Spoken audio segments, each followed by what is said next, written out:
Hai Jimmy James Lover, ketemu lagi. Kali ini saya mau bikin ayam geprek dengan saus andaliman. Ya, ayamnya sudah ada di sini. Kebetulan istri tadi belanja ke pasar dan saat ini saya akan coba untuk mengajarkan para pemirsa sekalian potongnya gimana sih biar tahu semuanya. Oke?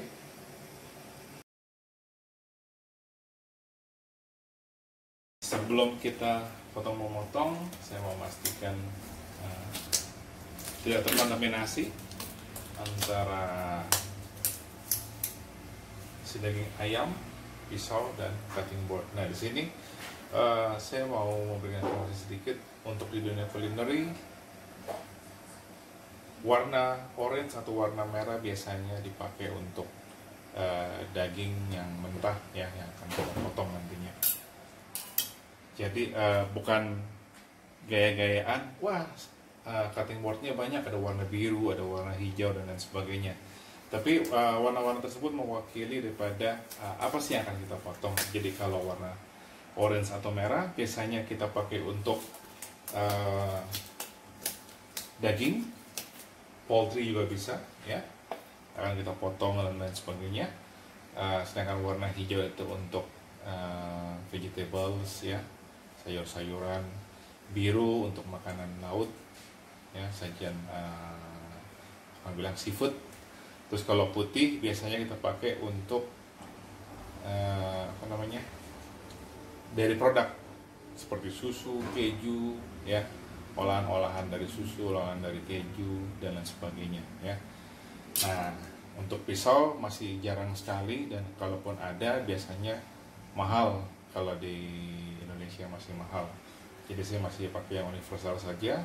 Jadi gagangnya ini masih pakai gagang kayu. Seharusnya sudah tidak boleh dipakai lagi di dunia kulineri yang sudah ketat dengan peraturan-peraturan kesehatan. Oke, baik. Hari ini kita beli daging ayam kampung, kebetulan bukan ayam boiler ya, di sini agak sedikit lebih kecil, ya. Bapak sekalian, biasanya kalau kita beli di pasar itu mereka hanya putih, buang isi dalamnya dan sebagainya, dan biasanya ujung-ujung daripada jarinya juga sudah dipotong-potong seperti ini. Bagian kepala juga paruhnya sudah dipotong, ya. Nah, ini kalau kenapa tetap saya minta untuk dibawa pulang ke rumah, karena biasanya bagian kepala, kaki, ya, ataupun ujung daripada sayapnya ini kita masih bisa pakai untuk bikin jadi stok atau kaldu, ya, sebagai dasar untuk pembuatan sup, ya. Oke, pertama-tama biasanya kita potong dulu bagian kepala, ya, kita pisahkan. Oke, gitu pula kita mulai dari bagian dada seperti ini, kita ambil dari tengah, ya, saya balik biar bisa dilihat mulai dari mana. Kita bagi seperti ini. Nah, waktu saya di Timur Tengah sana biasanya mereka membuat nasi kapsa dan ayamnya untuk satu porsi itu setengah seperti ini, ya. Memang porsi makannya pun berbeda, ya. Oke, setelah kita bagi dua seperti ini, mungkin bagian kaki sudah bisa kita potong. Terus setelah dari sini, nah ini ada kulit seperti ini yang bisa kita potong, ya. Kita bikin seperti ini. Pas kurang dapat pisaunya, kita bagi dulu, ya. Kita lepaskan dulu bagian kulitnya dengan pisau yang agak lebih kecil. Nah, seperti ini. Baru kita ketuk bagian ujung. Nah, sekarang si ayam sudah terbagi lagi dari dua bagian menjadi dua bagian kembali, dan sama seperti ini juga. Bisa juga kita dari bagian sebelah sini kita bisa tarik seperti ini, ya. Kita tekan, kita tarik, dan ujungnya kita tinggal potong seperti ini. Nah, ujung kakinya pun kita potong lagi, ya. Biasanya kalau di pecel ayam itu hanya dibuang seperti ini, ya, ujungnya aja yang dibuang. Tapi kali ini bukannya dibuang, tapi kita kumpulkan untuk dijadikan bahan dasar untuk pembuatan kaldu, ya. Biasanya satu porsi untuk di pecel ayam itu seperti ini, atau ayam geprek ya, setengah bagian ini. Jadi satu ayam dibagi 4. Maaf ya, ini belum saya buang ya, terbagi seperti ini. Jadi satu ayam terbagi 4 ya, jadi satu ayam jadi 4 porsi. Oke, ini berat ayam kurang lebih 1,2 sampai 1,4 maksimum kalau buat ayam kampung. Kalau ayam boiler mulai dari 1,6 sampai kadang ada yang 2,2 kilo ya, jadi tergantung daripada ayam itu sendiri. Oke pemirsa, sementara itu juga bisa saya share untuk pemotongan ayamnya, dan nanti kita lanjut untuk marinasinya.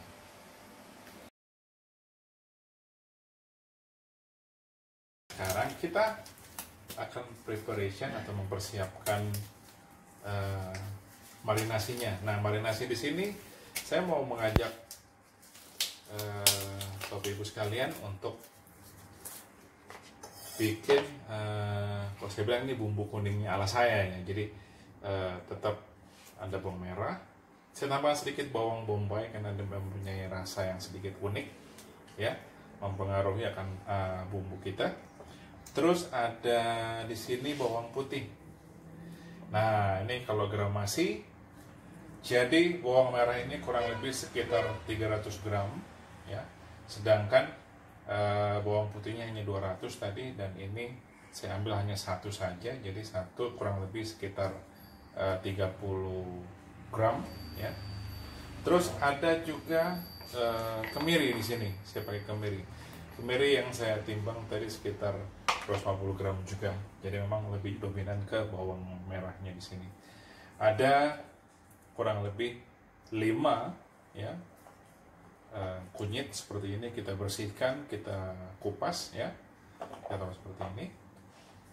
Dan ada cabai merah keriting, ada 1, 2, 3, 4, 5, kurang lebih 6 cabai merah keriting, dan 4 yang cabai merah besar. Nah, cabai merah keriting dan cabai merah besar, kenapa saya pakai keduanya? Kalau yang cabai merah besar ada sedikit rasa manis ya, sedangkan yang ini untuk mendapatkan rasa pedasnya biar lebih mantap. Seperti saya bahas pada saat pemotongan daging kemarin, kita pakai cutting boardnya warna orange ya, seperti saya kasih tahu juga tadi. Saat ini saya pakai warna hijau ya, jadi hijau di sini untuk vegetables atau sayur-sayuran ya yang akan kita potong. Nah, ini untuk mempermudah atau mempercepat proses ya, kita bisa potong si cabai merah ini agak besar-besar seperti ini ya, seperti ini ya. Jadi pada saat di blender mempercepat proses blendernya ya. Begitu pula dengan cabai merah yang keriting, semua kita potong biar mudah dalam kita mengaduk dalam mesin blender ya. Begitu pula dengan kunyitnya. Kunyit kita bisa bagi dalam 3 atau 4 bagian, mungkin sekitar seperti ini ya, biar sekali lagi mudah dalam blender gitu. Jadi yang harusnya kita makan waktu sekitar 20 menit ya, dalam 10 menit sudah cukup. Nah, untuk bawang bisa juga kita potong bagi 2 seperti ini ya. Jadi proses-prosesnya kalau yang udah kecil oke, tapi kalau yang besar-besar kita biarkan. Yang kecil kita biarkan, sedangkan yang gede-gede seperti ini kita bagi 2 lagi ya, guna mempermudah prosesnya. Oke, setelah ini kita akan masukkan ke dalam blender. Ya, kita masukkan semuanya seperti ini. Mungkin biar gampang tercampur, kita masuknya secara acak ya. Jadi nanti pas di blender dia akan mempercepat prosesnya juga. Jadi kita campur aja seperti ini.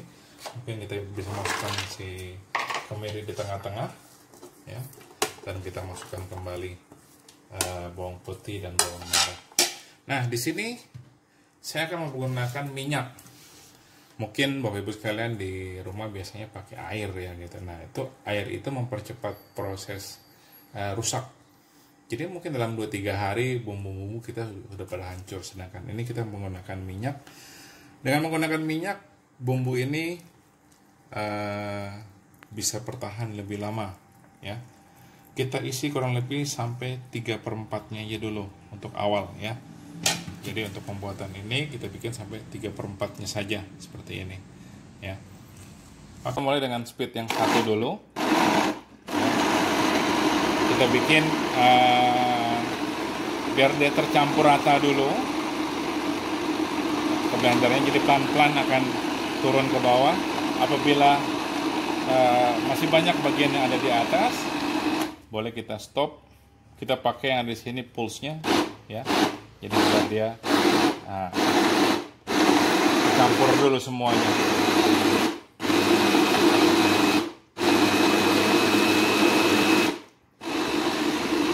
Pelan-pelan lagi seperti ini. Nah, kira-kira sudah mulai terlihat tercampur terus seperti ini, kita akan bisa naik ke speed yang kedua. Nah, sudah semakin tercampur kembali, masuk ke 3, lebih cepat lagi.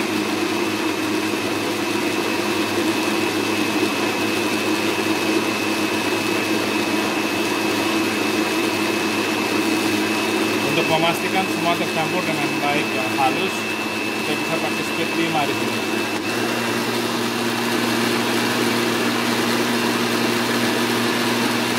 Nah, jadi tercampur sampai halus semuanya.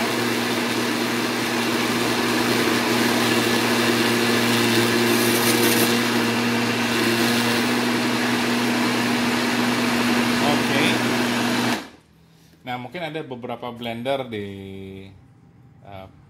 tempat lain hanya sampai speed 3. Mungkin waktunya saja yang bisa dibuat lebih lama agar semua bumbu-bumbu tercampur dengan baik. Ya, jadi memang beda mesin, mempunyai karakteristik yang berbeda. Kadang satu merek pun mempunyai karakter berbeda-beda juga dengan yang lain. Padahal mereknya sama, modelnya sama dan sebagainya. Oke, karena lebih seperti itu, ya kita lanjut untuk membuat marinasi atau ngungkep ayamnya. Oke.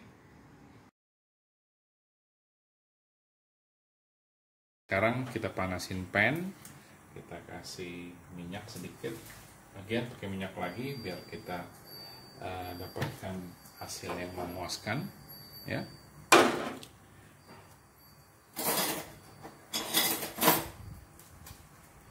Bumbu yang tadi kita buat ini kurang lebih kalau jadinya 1 kilo, ya. Nah, untuk pembuatan marinasi ayamnya ini kita hanya pakai sekitar 5 sendok makan, ya Bapak Ibu.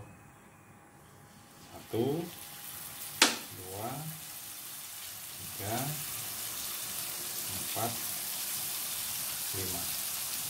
Nah, bumbu ini juga kenapa saya mau share juga tentang bumbu ini. Ini macam-macam, nanti kita bisa bikin soto ayam juga. Dasarnya kita bisa lakukan dengan hal ini, ya. Ya tinggal ini ditumis, dikasih stok atau kaldu. Nah, setelah itu kita bisa campurin dengan ayam, kita jadikan soto, ya. Tinggal tambahannya mau ditambahin kol dan lain sebagainya, ya. Nah, kita tumis dulu sampai benar-benar seperti ini dan wangi, ya. Kemudian kita kecilkan apinya. Nah, hasil daripada blenderan tadi itu yang ada di gelas blender seperti ini, kita kocok sedikit dengan menggunakan air, ya.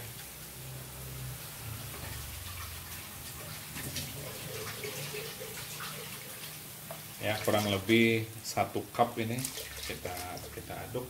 Kita tambahkan, ya, ke dalam adonan tadi. Oke, seperti ini. Kita aduk. Nah, sambil kita gedekan lagi apinya, karena biasanya setelah air masuk, temperatur daripada minyaknya jadi turun, ya.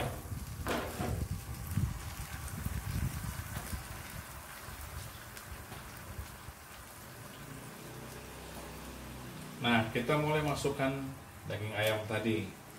Nanti kita tambahkan lagi air kembali, cuma untuk pertama kali agar si kulit ayamnya itu tidak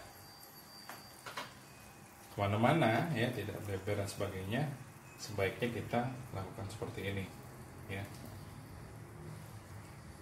Nah, kita bikin terus seperti ini. Kita aduk biar bumbu-bumbunya meresap semua ke dalam daging ayamnya. Oke, kita aduk secara perlahan-lahan. Apinya kita besarkan kembali karena daging ayam sudah masuk, berarti temperatur sudah turun kembali, ya. Kita aduk, pastikan semua bagian itu matang, setengah matang sebenarnya. Karena nanti kita akan ungkep, tambahkan air, kita ungkep sekitar, kalau ini tebal seperti ini, ada bagian dada, ada bagian paha dan sebagainya, itu kurang lebih 15-20 menit, ya. Nah, jadi seperti ini. Kita dapat tambahkan garam juga. Kita tambahkan garam. Nah, setelah panas seperti ini, kita kecilkan kembali karena kita butuh agar bumbu-bumbu yang ada meresap ke dalam daging ayam. Kita kecilkan kembali. Kita berikan garam, ya. Setelah kita berikan garam dan merica,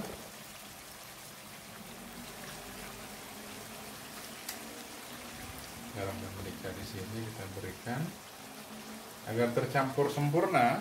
Sebelum kita tambahkan air, kita balik dulu biar rasa garamnya itu tercampur antara bagian depan dan belakang daripada daging yang kita akan ungkep ini. Nah, seperti ini. Kita berikan seperti ini. Kita balikan semua, ya. Dan tadi udah kena garam, kita taruh di bagian bawah, menghadap ke bawah. Setelah seperti ini, kita tambahkan kembali garam untuk bagian yang ada sekarang. Seperti ini. Jadi agar semua permukaan daripada ayamnya punya rasa yang sama. Kita berikan juga merica. Oke. Kita aduk-aduk dulu sedikit sebelum kita tambahkan air,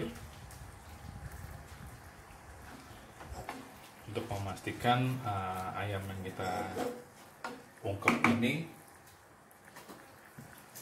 mempunyai rasa yang sama. Nah, dari hasil blenderan tadi juga kita jangan dibuang dulu karena kadang masih ada sisa-sisa bumbu yang ada, ya. Kita bikin seperti ini. Nah, karena ayam dan air sudah bertambah, maka suhu turun dan kita harus naikkan kembali apinya, besarkan kembali. Nah, ini kita tunggu sampai 15 menit kurang lebih.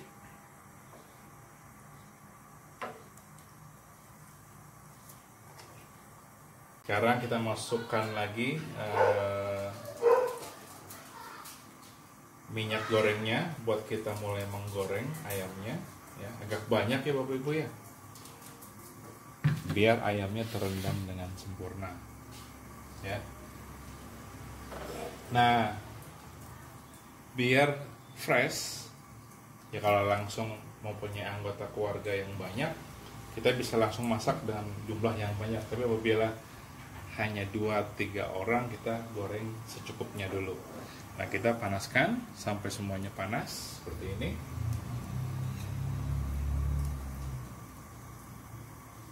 Mungkin ada orang yang senang bagian paha, ya.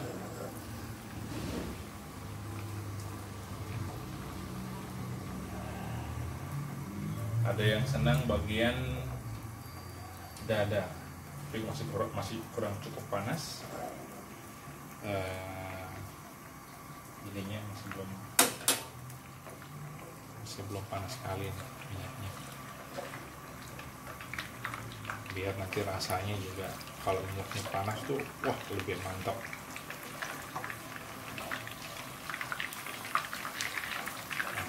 Setelah bunyinya seperti ini karena pertemuan antara air dengan minyak, berarti sudah cukup panas minyaknya. Kita bisa masukkan bagian dada, berlada senang bagian dada.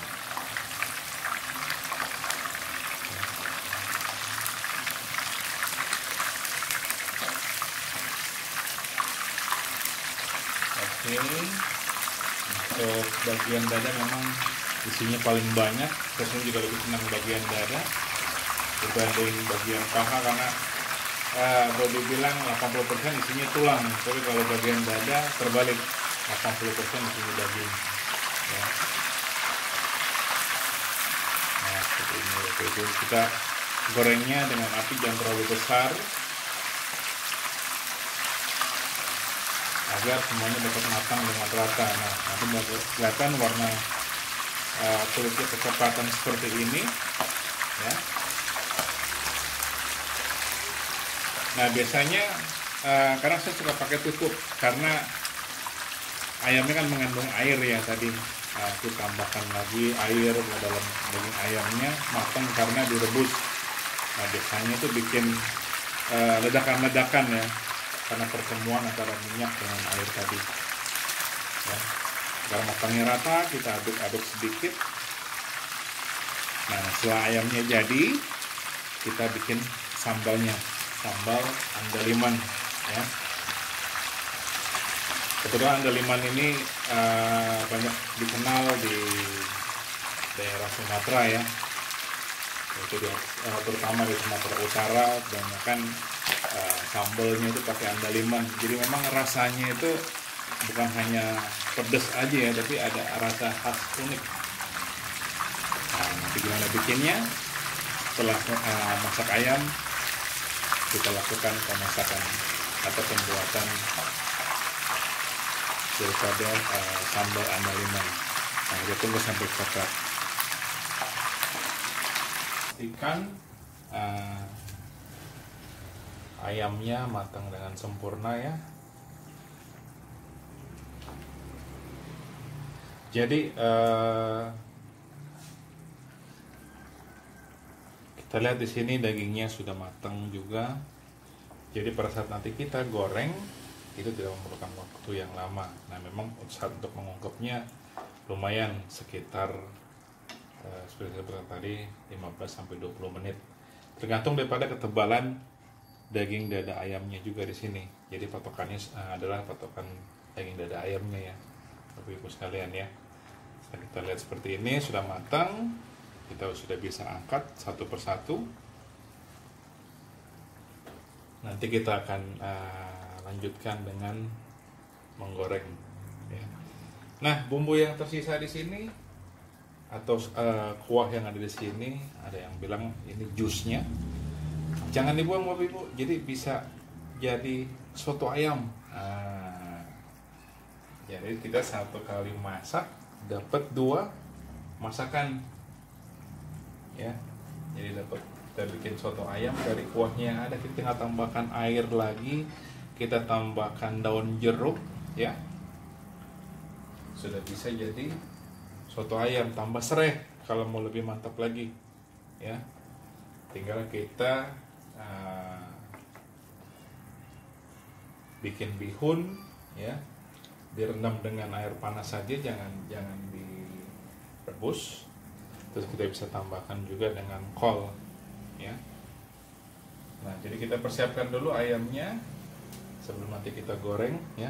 Nah bumbu yang ada ini itu saya bilang tadi jadilah soto ayam, atau kita bisa tambahkan dengan ayam-ayam yang berikutnya yang kita mau masak dulu sebelum kita goreng nantinya. Oke, kita lanjut dengan menggorengnya.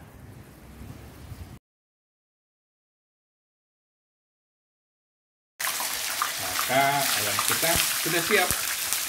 Mari kita siapkan sambalnya sekarang. Kita bikin sambal andaliman. Punya apa aja sih? Kita punya tomat, ya. Saya pakai ini cabenya cabai besar aja, karena saya mau kombinasikan dengan cabai rawit, ya, cabai rawit hijau di sini, ya. Kita pakai 4 aja yang besar-besar. Ini ada 2 yang keriting, ya, 2 besar, 2 keriting. Nah, kalau yang rawitnya sekitar 7 biji sebesar ini. Terus kalau untuk bawang putihnya kurang lebih ada 2, 4, 6, sekitar 8. Nah, sedangkan bawang merahnya sekitar 12 pieces, ya. Begitu juga dengan tomat, kita pakai 2 saja. Nah, biar cepat prosesnya juga, kembali saya pengen masak yang enak dan cepat, ya. Ini kita belah saja dulu seperti ini, belah 2. Nanti kita akan toast di atas minyak panas, ya. Kita belah seperti ini, ya. Nah, ini andalimannya. Ini kalau kebanyakan juga nggak enak, ya, Bapak Ibu sekalian. Jadi kita pakai sedikit saja, kurang lebih segini. Udah mantap banget menggigit, ya. Udah bikin seperti ini cabenya. Nah, biar juga nanti pas kita pakai blender saja, Bapak Ibu, tidak usah pakai cobek. Cuma nanti pas saat terakhir kita menyajikan bisa digunakan sebagai actionnya kita dalam penyajian. Ini kita potong-potong aja seperti ini, ya. Nah, setelah itu kita toast ke minyak. Setelah kita lihat minyaknya panas, kita bisa masukkan bawang. Kita lanjutkan dengan tomatnya, ya.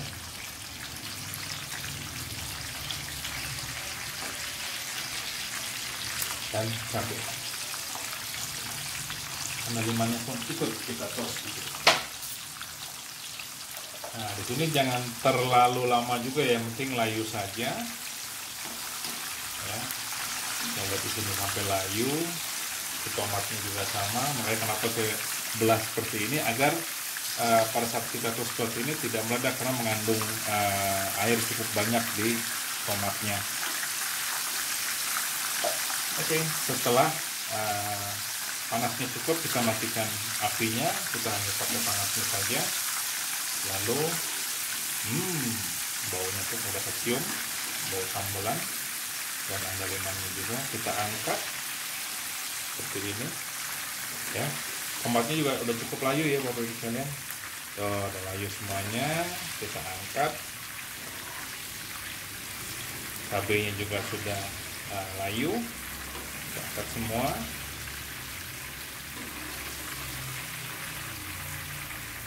Jadi ayam hasil kita menggoreng tadi jangan langsung dibuang, ya, atau ini kita bisa pakai lagi, Bapak Ibu, ya, buat menggoreng atau mentos sambalnya tadi. Kita pastikan minyaknya tiris. Kita blender. Lupa powernya belum masuk. Ya. Ya, jadi kita blender secara perlahan-lahan.